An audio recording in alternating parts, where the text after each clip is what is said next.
Welcome to MIA Magazine Presents Soul, a weekly entertainment show on fashion, arts and culture, relationships, mental health, and food. Our weekly co-hosts are Taj McGill, Carla Hill, Dr. Delvina Thomas, and Chef Irene. Now introducing our host, Miss Nikki Jellin.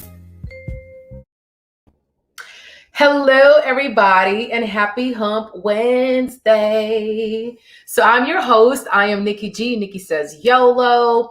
We are here every single Wednesday PM at 7 p.m. So thank you so much for being our guest.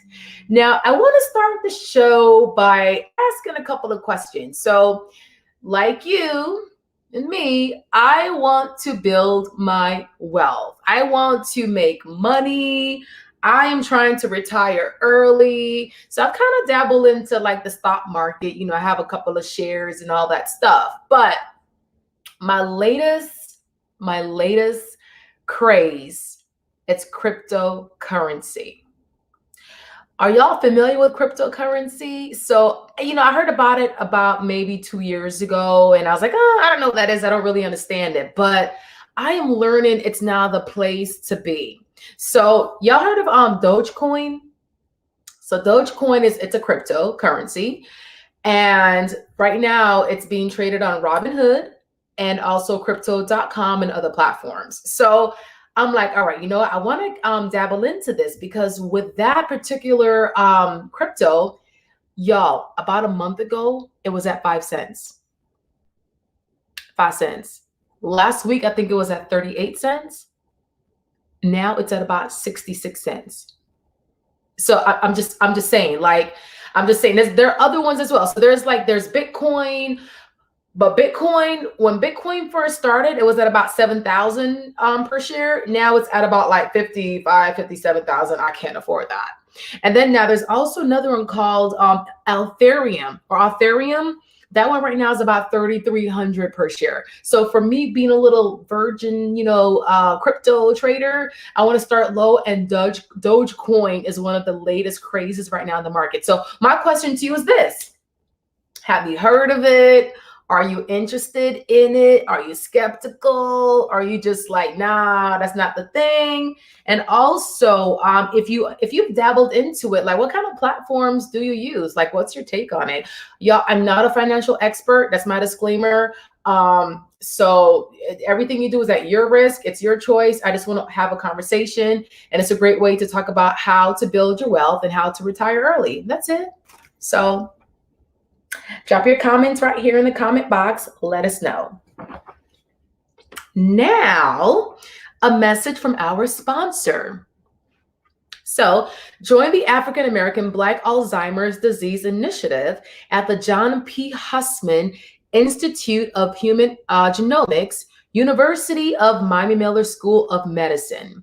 If you are someone that is experiencing loss of memory or memory problems, or if you know someone who has those problems, please contact the research team for more information at 877-686-6444.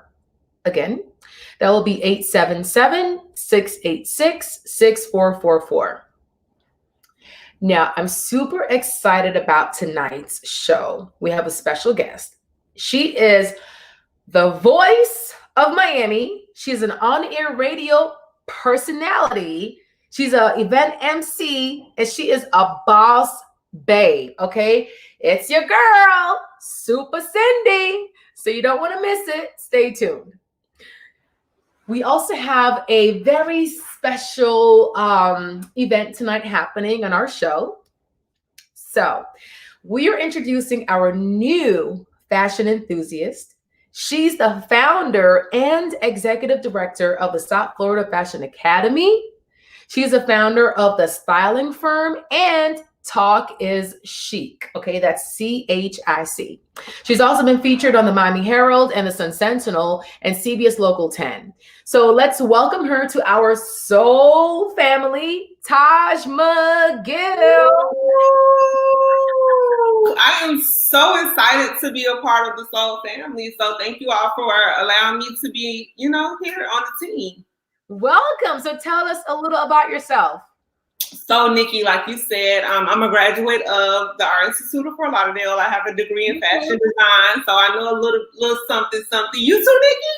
Yeah, I went. Yes, I did for fashion. Really? I never knew that. So, yeah, so immediately after I knew that I would have to create my own lane. In the process of creating my own lane, I wanted to really highlight emerging artists within the arts, fashion, beauty, all of that is like a circle. So I started the styling firm, a team of creatives, fashion stylists, makeup artists, photographers, etc. And then I went on to creating Style in the City. So it was an annual networking event, fashion showcase highlighting emerging artists as well, mainly fashion designers. And then Talk is Chic Radio. So I've been in radio for like 3 years prior to, so I'm super happy to be back in front of the camera and socializing and touching on hot topics and all that good stuff. So that's a little about me. But my biggest to date is South Florida Fashion Academy. Like you said, I am the founder and executive director. We started off 2019 as a program for teens that were interested in fashion and beauty. But I'm like, it's time to expand. The students were like, I see more and more students that really are into entrepreneurship already. They pretty much know what direction they want to go into. So what better way for the students to come to our high school starting in August. They'll graduate with their high school diploma as well as a degree, associate's degree in fashion design and merchandising, or their state license in cosmetology, makeup, barbering, and skincare. And also nail technology, yeah. Wow, no, that's awesome. That's definitely so. Thank you so much for being our family, and we look forward to all the different segments you have to share with us about fashion, what's happening, the latest trends. Sure, I'll be sharing, the latest in fashion, what's going on, the fashion news, what's going on that weekend. We'll highlight some award shows, if any, that came on prior to us airing, and also every week I want to highlight a Black designer as well. So, or store or boutique or just anyone, really, I think we're all family, we're all community, and we need to really focus on helping each other because no one gets it done all alone. So I'm really, really excited about that part. Tonight, my blazer comes from $1 Million Closet. So thank you. Shout out to Alexis, $1millioncloset.com. And my eyelashes, Meet Mayhem, meetmayhem.com. Long lasting lashes. I've had them for I wore them 10 times already, and they're still great quality. So thank you all, Alexis and Yanni, so much. So yeah, every week we'll be highlighting someone, hopefully locally, but if not, it's all good as long as they're in the community. Okay, so do we have a segment tonight, or is today was like get to know me? It was a really get to know me. I know it was a few minutes, and I thought it was a clip, so I wasn't sure. But next week we're bringing a fire for sure. But I really wanted the viewers to get a chance to know who I am, and I know they probably are wondering where's the. So I want you guys to know that you are in great hands with me as well, because I know before Chrissy was bringing the fire, so I am going to follow up with that as well. So just want to know a little about who I am. Well, thank you, Todd. We're so excited, and we look forward to seeing you next week. For sure. Awesome. And now on to my next co-host. She is our mental health advocate. She's also the host of the Brain Love podcast. So Dr. Delvina, happy Help Wednesday. Hi, Nikki. Can you hear me okay? I can. Awesome. How are you? Are you ready to take the couch? I'm always ready for you. So I just wanted to do a quick segment about how to handle emotional challenges and how to deal with crises. Because oftentimes people go through things and it's very uncomfortable, it's very challenging, and you may not have the prowess in the moment to think about what to do or how to handle or how to manage what's happening to you. And so one of the first things I want people to remind themselves of is this: you will get through this, you will manage, you will overcome. You have to tell yourself that first, that I will get through this, I'm going to manage, I'm going to be able to overcome what is happening. You have to have faith in yourself and in the universe, in the system, that things are going to work out for you. Number two, don't claim defeat right away. Don't claim defeat right away. You have to continue to try. You have to work on the issue that's occurring. You have to create a plan and keep plugging away at that plan. Don't give up. So number two is not to give up, to continue fighting the good fight or dealing with whatever that challenge is. And to, like number one says, keep the hope, stay hopeful, keep the faith. Number three, embrace it. Know that the universe will toss you certain challenges along the way. We have a challenge in life probably almost every single day. Some challenges are major challenges, some are minor challenges, but there's a challenge every day of our lives. And so sometimes a major challenge comes along or a major hurdle that seems to be a gargantuan thing to overcome. But just know you should embrace it, because life is not about the easy living. What do you learn when things are easy? Have you learned a lot, Nikki, from easy tasks, or have you learned the most from the most difficult things? The most difficult things. Because Yeah, it left an impression. There's an impression left. You'll never forget. exactly. You're learning a lesson. You're taught something when these difficult things come your way. So you have to embrace the challenges and know that you're learning something as you go through the challenge, as you're going through the moment. You know that you're learning something and that this is going to make you a bigger, better, and badder person. It's going to make you an even bigger boss. And the next thing is you want to write down everything that you learned from that challenge. I want people to think of, for just a couple of seconds, think about something, the most challenging thing that has happened to you recently. And for many of us, we could answer that it's been COVID-19, it's been the pandemic. The pandemic has been the most challenging thing that has happened for most of the world. And so if you sit and you think about it, there are things that you've been able to learn, things that you didn't know before, things that you were able to enhance. And I'm sure relationships are a piece of that. A lot of my patients tell me all the time that the best thing that happened with the pandemic is that they were able to rebuild a relationship. Some people have rebuilt relationships with their parents, their mother, their father, with their siblings. They've been able to take time to really process some of the things that have happened in their lives. And Yeah, they're reminded of what's important and what matters and what doesn't matter. So definitely. I'm going to take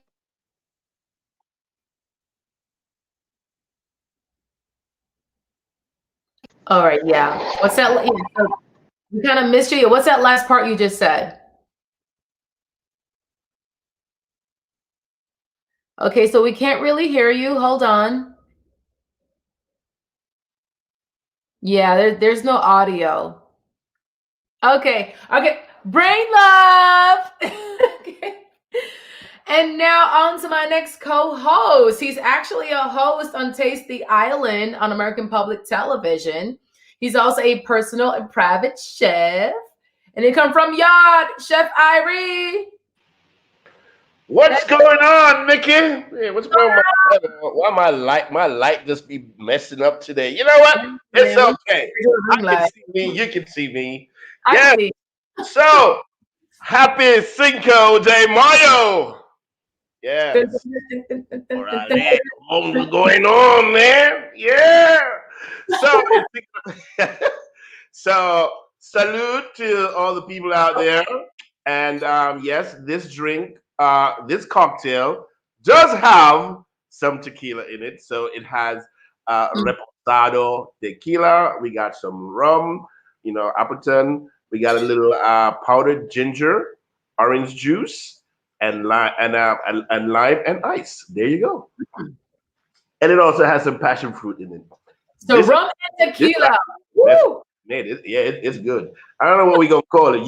You're gonna have to call it something real quick though. All right. So what are we talking about? Cinco de Mayo. To everybody out there, Cinco de Mayo is not, I repeat, not Mexico's independence. Okay? It is not Mexico's independence. What is it? This day celebrates the day that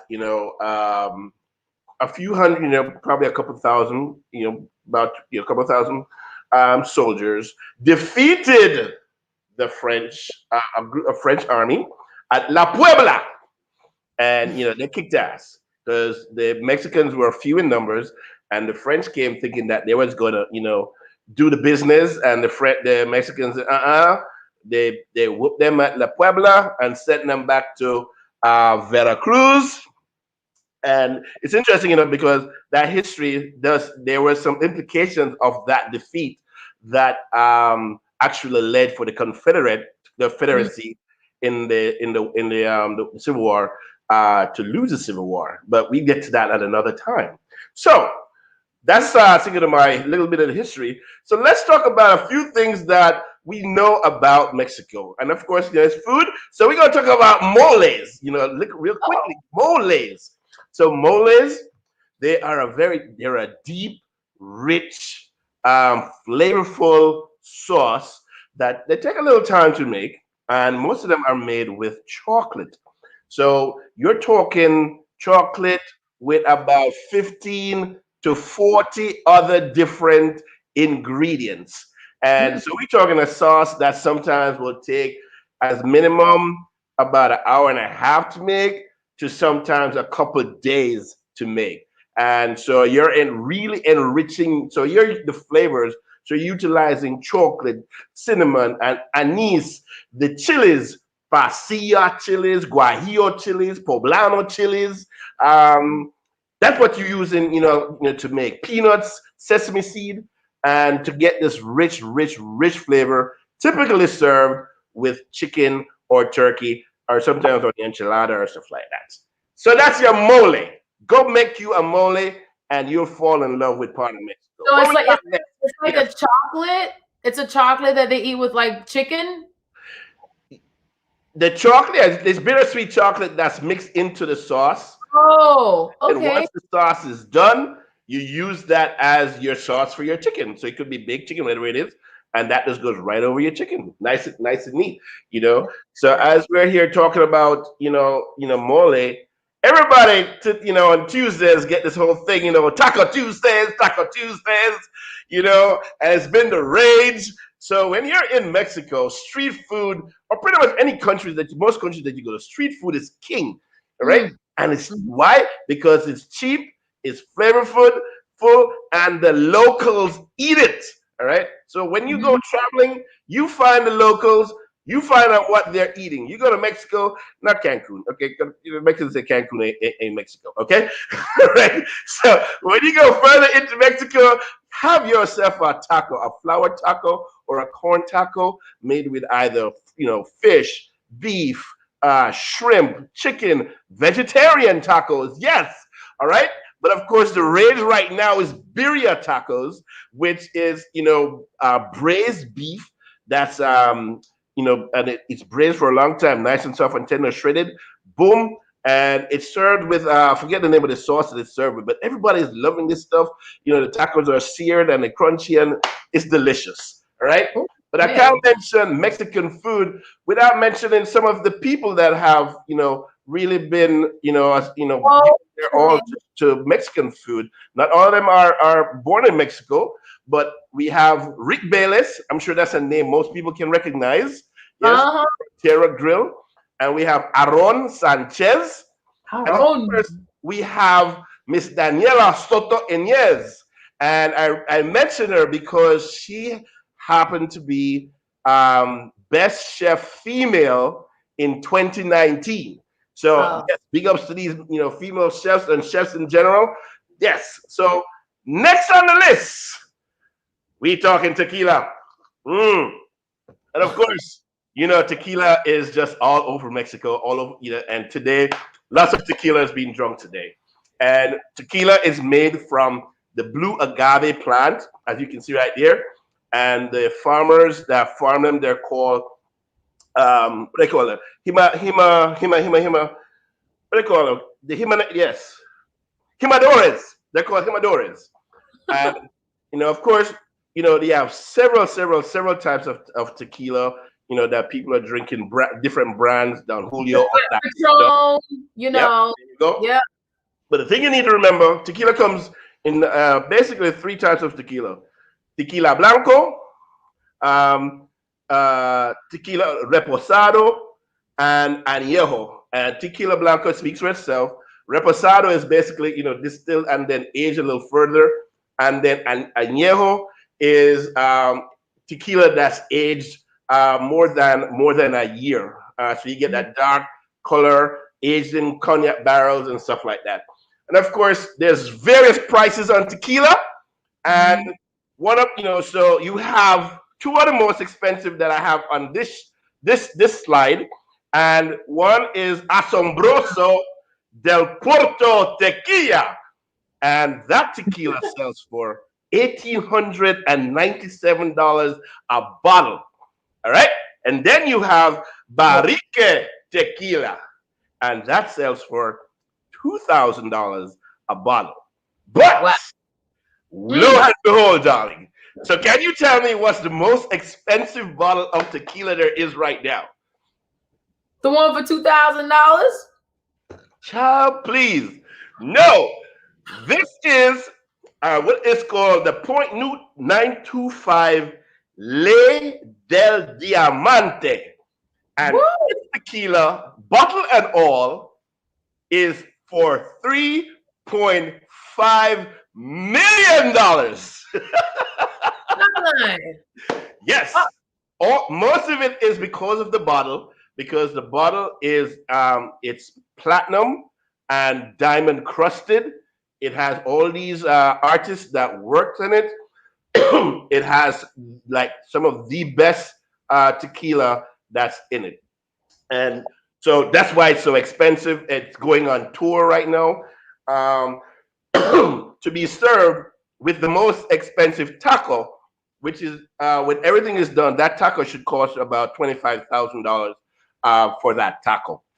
Yes. So best tequila is in Jalisco and a few other places in Mexico. Tequila is one of the cities, but that's where the best tequila comes from, the city of Jalisco, up in the mountains. $1 million. Wow. Okay. Yes. Well, de Jalisco, the plantation. Woo. Yes. Okay. All right. Well, Chef, thank you so much. I'm gonna stick to my Patrons, my budget. But thank you so much. Ain't nothing wrong with that, girl. Ain't nothing wrong with that. Yes. Happy Cinco de Mayo to you people out there. Yes. And bless up. 9:30 every Monday morning. Ricky Smiley Morning Show. Hey. All right, y'all. And now the moment I've been waiting for. Okay. So she's the voice of Miami. She is a boss babe. She is like an on-air personality. She's an event MC. Y'all know who she is, okay? It's your girl, Supa Cindy. Yeah, awesome intro. Thank you so much. No problem. A happy Hump Wednesday. How's it going? Everything is good. Just got off the radio. I'm home to make this live. Shouts to MIA. Thank you so much. Okay, so tell us a little about your background. As far as like my mom and my dad or something, well, basically, my dad is Haitian. My mom is from Santo Domingo. I was born in Miami. When I was about 11, my parents got divorced, so I moved to New York to live with my grandmother and my mom and my sister. And then after high school, my mom dragged me back to Miami. So I am from Miami, from New York, so I'm from both, but I rep 305 all day. And that's it. But you're bilingual. Yes, I speak fluent Spanish, read, write, and a little bit of Creole, which I wish I spoke Creole, but I don't. But we know sac passe, you know what I'm saying? So passe, l'argent, fatigué. That's so cool. And I feel like so much representation is needed for the Afro Latinas because you're not shown in media. Because everybody thinks that an Afro-Latina looks like Jennifer Lopez or Eva Longoria, but no, we have Afro-Latinas. So I didn't know that until I read your bio. So I think that's so great. And you're bilingual, girl. That's awesome. Yeah, and I think the whole thing, the misconception is that when you think of someone who's Latina, you automatically think of someone who's white. But most of those light-skinned Latinos, their grandmothers in their native country are Black, like my shirt. So get it twisted. That's awesome. So wait, how'd you coin the name Supa Cindy? Where did that all come from? Well, I started at 99 Jams as an intern who basically did everything because I technically wasn't interning for 99 Jams. I was interning for the person who was on the radio. So they had me doing all kinds of go pick up my mama's prescription, driving here. And that's when the radio station was off of 37th Avenue in the 826 in the hood, which I loved. I wish the station was still there, so I was doing everything from producing the show to running personal errands to doing this, and that. So then, I don't know, like one day someone just said, "You Supa, Cindy," and then it started. So that's how it came about. Okay. Yeah, being a do girl. Well, how did you realize you wanted to be like in the entertainment industry? Like why is that passion there? Where did it come from? Well, actually, the passion grew because I went to Miami-Dade and studied radio and television production, but I really wanted to be a camera woman for the news. That's what my vision of my life was. But after I graduated Miami-Dade, no television station, I really wanted to work for Channel 7 or 10. They didn't hire me. I was crying. So my boy, who was on the radio with the person whose show it was, shouts to Teddy T, we were going to start a magazine together. And well, the person who was supposed to back up financially the magazine backed out at the last minute. So I'm there crying. And then Teddy was like, "No, Soup, you can come write for the show. You can help us with our game show and all this stuff." And that's how it happened. So I was interning for Albie Silk. Shouts to Silk and Albie Silk, yeah. So that's how my radio career started. And then just by being around the station and just looking at how it was at the same time, my college job was at Florida Power and Light at FPL. And I was calling in sick every other day that I eventually got fired. And then I was like, you know what? I don't even care. My mom was pissed, but I was like, I don't even care. This is what I want to do. And this is my calling. No, that's okay. So that's how your journey started at 99 Jams, basically. Okay. So what has your journey been like after? I know you've been like super busy. So what has it been like? And it's been about, I think, 10 years or Oh no. I just celebrated my 20-year anniversary on June. Oh my gosh. Okay, so what Black don't crack, black don't crack. No, really, don't crack. So okay, so little snippets or little bullets. What has the journey been like after? Go ahead and brag about, your obstacles, your successes, especially being a woman of color. Like what have you to endure as far as obstacles and your successes? I feel like just being in the industry from 20 years ago when it was like corporate wasn't so involved 20 years ago. To me, radio 20 years ago was a lot funner and there was no rules. You could do whatever you want. That's why Big Lip and myself, we were crazy. We never got in trouble for the things we said and did. And I love that part of it. But so many obstacles. I mean, I've been fired before. Like I got off the air, walked out of the door, and I got fired with no pre-warning or anything. And so, and like about 4 years later, they called me back. So, you see this, Super Cindy, and you hear on the radio, but so many things have happened to me. The stories go on and on. I never gave up. I never stopped, doing what I wanted to do. Even if it wasn't at 99 Jams, I tried to pursue it other places. But I just feel like when you hear someone on the radio or see someone on TV, and especially now with social media, don't just assume, what their life is. Yeah. Like I've gone through so many speed bumps, hurdles, and obstacles. The stories go on, and you just have to know that you can't quit no matter what. Like quitting is not an option because you quit and then the journey stops. And that's not something that I was willing to, let happen to me. So I've cried, I've been mad, every emotion possible, it's happened. And me, being a Black woman in this industry and, being curvy since 20 years ago before the style that was in style. Yeah. A lot of things have happened with celebrities as far as, not being respectful to me, thinking I was a hoochie mama or whatever they wanted to call me, and thinking I was just going to go to the hotel room and do just everything that could possibly happen has literally happened. It's happened, yeah. be strong and know who you are, and let them know you're not willing to buckle and bow down. Of course. It's those experiences, that helped you become who you are. Because if you don't have those experiences, how do you become wiser? So you have to go through those to be wiser, Even if I cried, I took all that as a lesson. I was like, okay, I don't know what the lesson is at this moment. Let me cry it out because I'm pissed off or I'm sad about it. But then you keep it moving. And I just feel like in this, I don't know if this is going to be a future question. I'm so sorry. But I just feel like any industry you're in, I think something that I've always said it, but like especially this last year, everything that we've gone through, you cannot take things personal. Like, I just really feel like part of success is not taking things personal, because it really never is about you.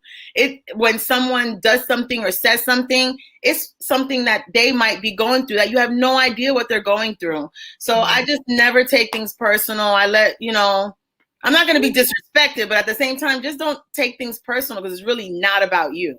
Yeah, just be patient and communication. That's all, but I hear you. So outside of being the queen of Miami, or the voice of Miami on the airways, I read that you're also running your own business, Cindy Media. What is Cindy Media? Cindy Media is my record label and my media company that I produce content.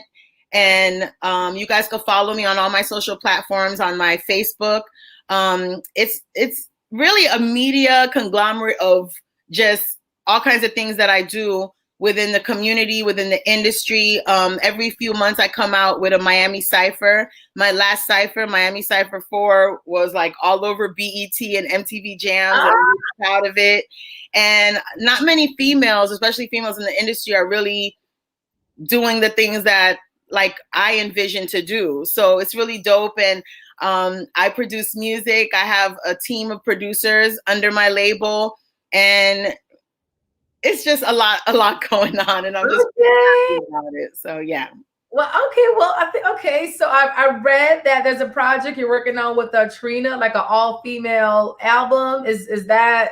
Well, I'm not even gonna lie. When I first started my label, the first person I thought of was Trina, because I looked so highly of her. She's the queen of, rap and hip hop, especially in South Florida. So I'm like, who can I step to tell them what I'm envisioning? And so I stepped to her, and the vision was an album, all female album, which has never been done, called Queens Don't Compete. But as I started trying to put it together, I realized that queens compete sometimes. Reality. And especially the young artists that are coming up that I was approaching. So it hasn't been as easy as I thought it would be, but I haven't given up the hope and the dream of it happening. I still have that idea. Trina and I talk about it all the time. And so God's will, it'll happen, but it's taking a little bit longer than I thought. So, but like I said, it's a speed bump. Don't quit. Exactly. Yeah. It's another proof of what I was talking about. Right. And it's never too late. It's never too late. Yes. Okay. So you created a nonprofit called Supa Friends. Yes. So what's behind it? So I'm sure that's your heart. That's your passion. What's behind that? Every time I talk about Supa Friends, I just want to cry because I love it so much. Supa Friends is my nonprofit that I started back in 2002. After, when I was on the night show with Big Lips, so many young girls would call me and ask for advice, and they were dealing with things that I would never even imagine, and thank God I never had to go through as a kid. And so also working with Tracy Morning's foundation, shouts to, Tracy Wilson Morning. She inspired me as well. Her Honey Shine Foundation. So I put Supa Friends is basically a mentoring program for the youth and to help inspire them, because they have so many obstacles that we would never even imagine. And so now at this point, it's for not only young women, but it's for men too.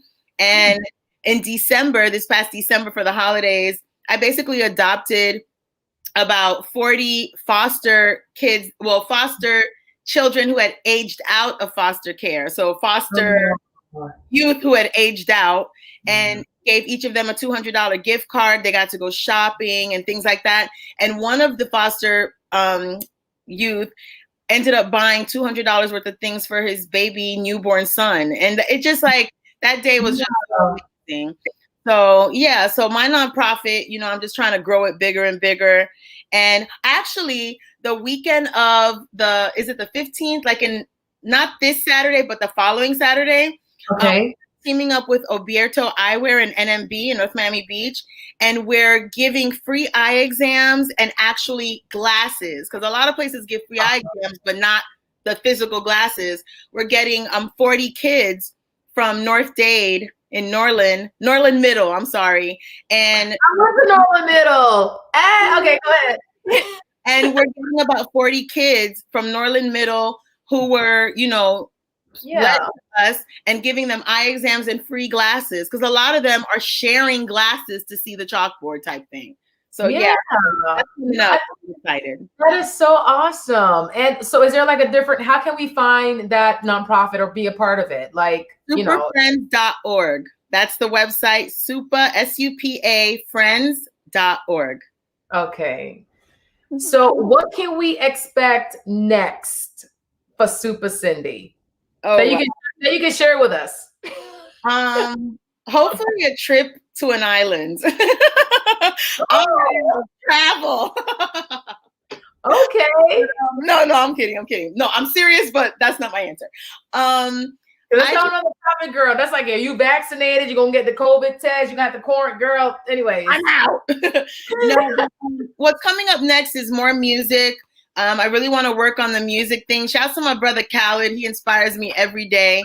And just growing and helping the local artists, you know, build their brand, because so many artists, amazing artists, are coming out of Florida now. Just not just South Florida, but the whole state of Florida is definitely on the radar of labels and people, and it's on fire. So I'm really trying to build that and grow that more. So let me ask you really quick. So like, are we going to hear you on these tracks? Like, cause I did listen, and you know, you had like a little sound, like background soundtrack effects, but what about like actually spitting some rhymes and actually like, are you, you know? I'm a female Khaled. Talk in the middle, talk at the end, and close it out. I heard that. I do not sing except in my car and in my shower. No, so I'm letting the artists actually be highlighted, and I'm just the platform that's lifting them and giving them exposure. That's awesome. And is that on your IG handle, or how can we find the Supa Cindy? Okay, got it. Supa Cindy. Instagram, Twitter, Facebook is Supa Cindy, SUPA Cindy. And I also wanted to say, everyone, you can tune in Monday through Friday, 2 to 7 p.m. on 99 Jams in Miami. And I'm also in Orlando doing afternoons 3 to 7 on Star 4.5. So I'll do double duty in the afternoons. Oh, that's great. So you hustling. You like, okay, that's that boss babe moves. Okay. So what would you tell your younger self, and how old would you be? I would definitely tell my 26-year-old self. I don't know why I picked 26, but I'll just pick 26, because at that point I was already Supa Cindy. And I would definitely say, again, don't take things personal.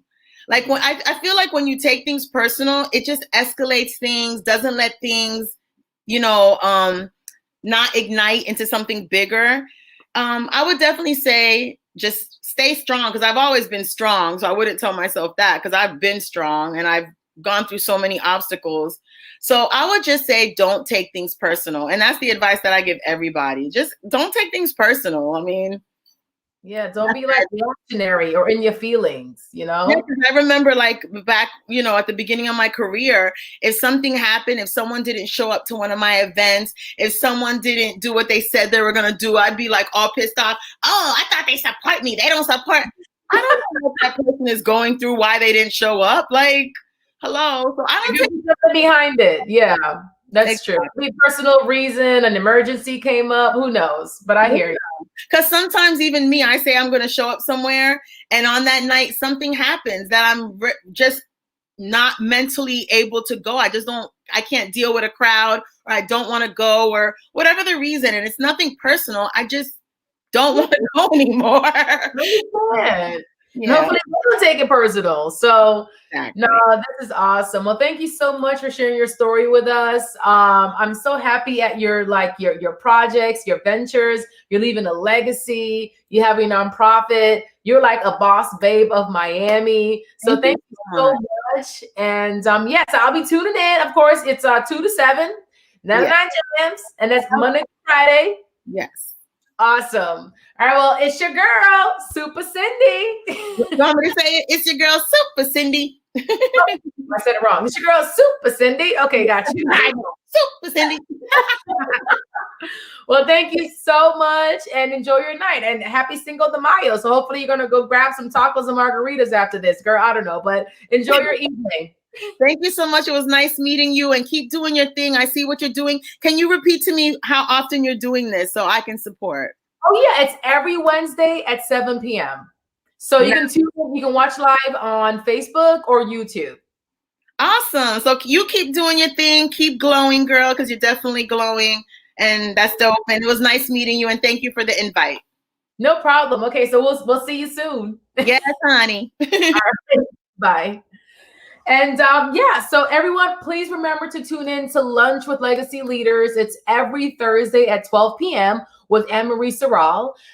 So basically, we interview thought leaders on issues impacting the Black community right here within South Florida.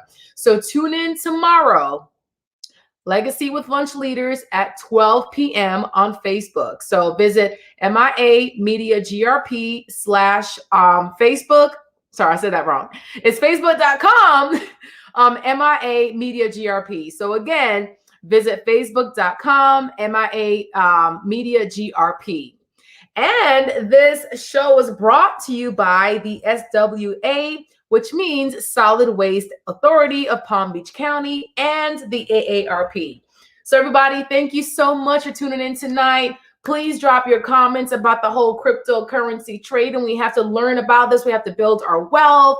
And thank you so much. Have a good night.